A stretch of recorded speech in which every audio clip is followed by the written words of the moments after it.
ভারী বর্ষণ ও বন্যায় বিপর্যস্ত হয়ে পড়েছে পূর্ব আফ্রিকার দেশ কেনিয়া।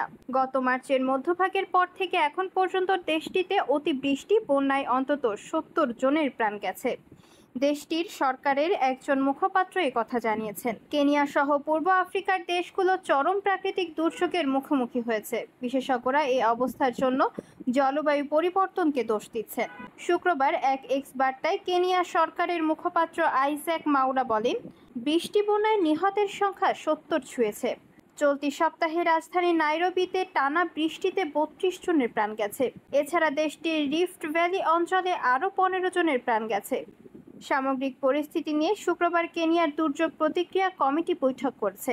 সরকারি প্রতিবেদনের তথ্য বলছে, কেনিয়ার বন্যার কারণে ১,২০,০০০-এর বেশি মানুষ বাস্তুচ্যুত হয়েছে। এছাড়া ২২ জন আহত হয়েছেন এবং আরও ৮ জন নিখোঁজ রয়েছেন। কেনিয়া সরকার জরুরি সাড়া দেওয়ার জন্য $2,৪৫,০০,০০০ তহবিল ছাড় করার চেষ্টা করছে।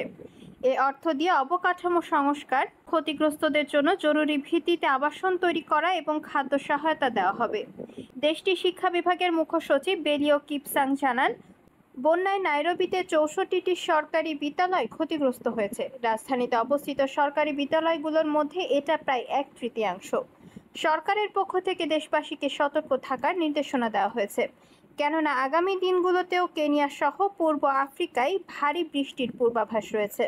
শুধু কেনিয়া নয়, পাশের দেশ তানজানিয়ায় বন্যা ভূমিধসে অন্তত ১৫৫ জনের প্রাণ গেছে।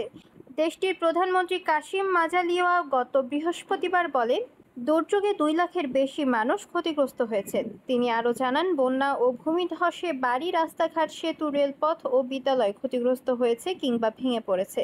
মাসখানেকের বর্ষণে বুরুন্ডিতে প্রায় ৯৬,০০০ মানুষ বাস্তুচ্যুত হয়েছে বলে জানিয়েছেন দেশটির সরকার ও জাতিসংঘ। সোমালিয়ায় বৃষ্টি বন্যায় প্রাণ গেছে অন্তত ৪ জনের। দেশ জুড়ে ৮০০-র বেশি মানুষ বাস্তুচ্যুত হয়েছে। এছাড়া উগান্ডায় ঝড় বৃষ্টিতে ২ জন মারা গেছে।